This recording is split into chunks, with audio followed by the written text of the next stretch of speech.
Yabancı ajanslar geçti bunu. Gözaltına alınan darbecilerden bir tanesi işte kendisiyle beraber hareket edenlere teslim olun çağrısı yaptı.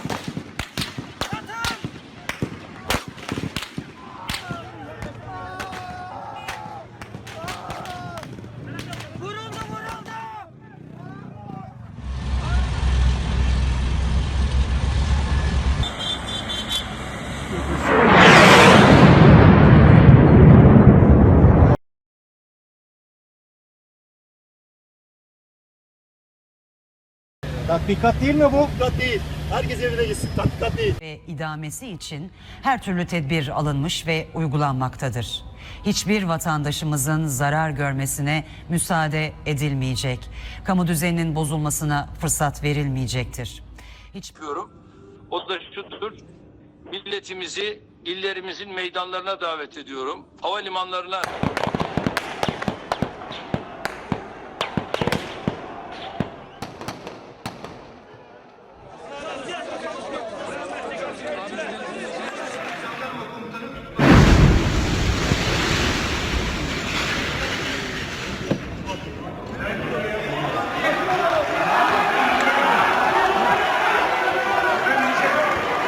Doğan Medya Center'a işte böyle girdiler.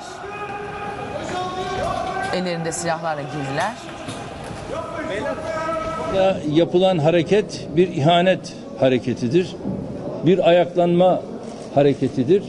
Ve bu vatana ihanet hareketinin bedelini de tabii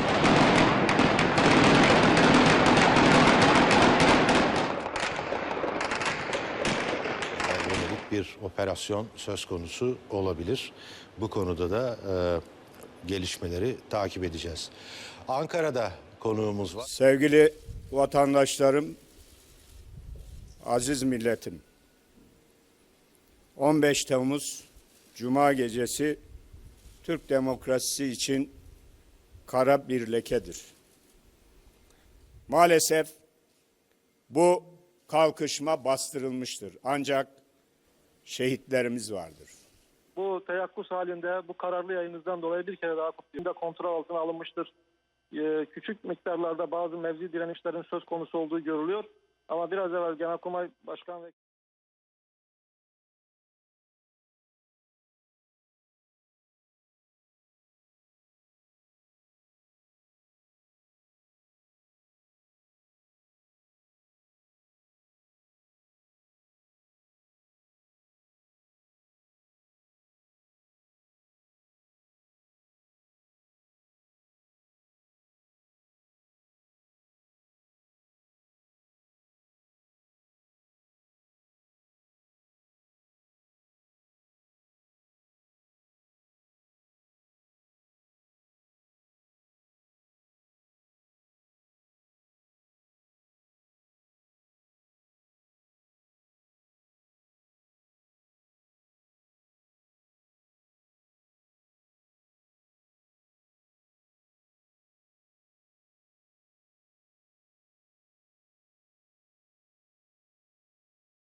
just as tanks and fighter jets killed and maimed Turkish civilians and tried to overthrow Turkish President Recep Tayyip Erdogan's elected government, some voices on the mainstream Western media cheered them on and sought to legitimize these actions in the name of democracy and liberalism.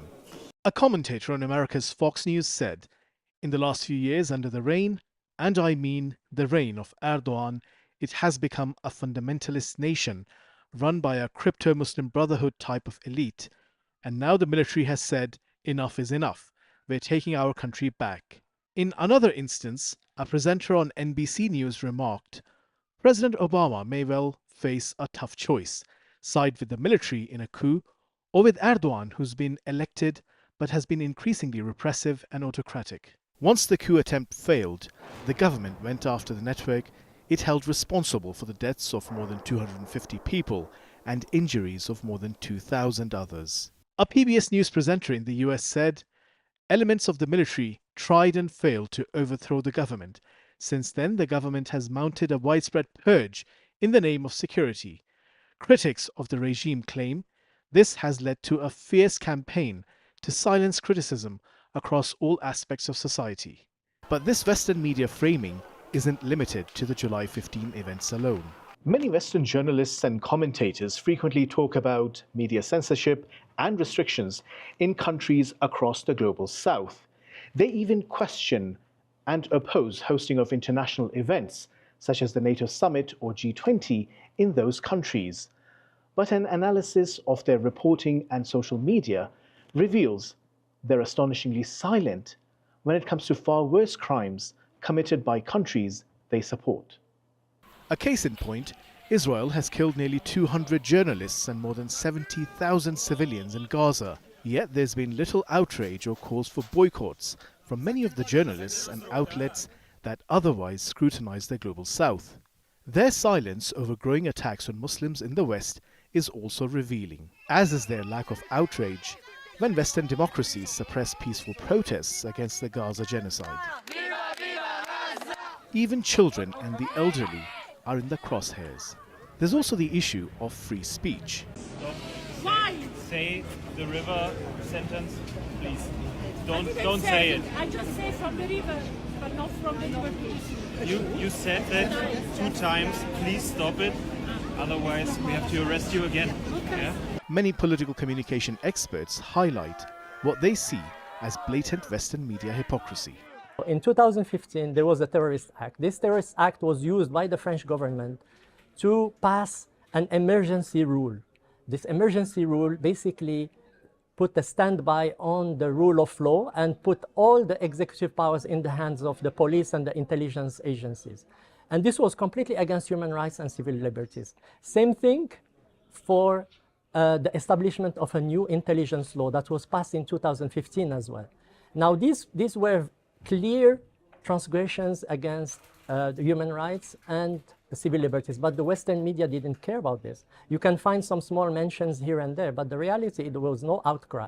Now come to Turkish case, the moment there is some emergency powers given to the state in order to purge a real threat that was existing, that was omnipresent, and that was that has infiltrated the arcades of the power. Now the Western media is coming to give the lessons, and that human rights should be maintained, and that civil liberties should be at the forefront of the agenda.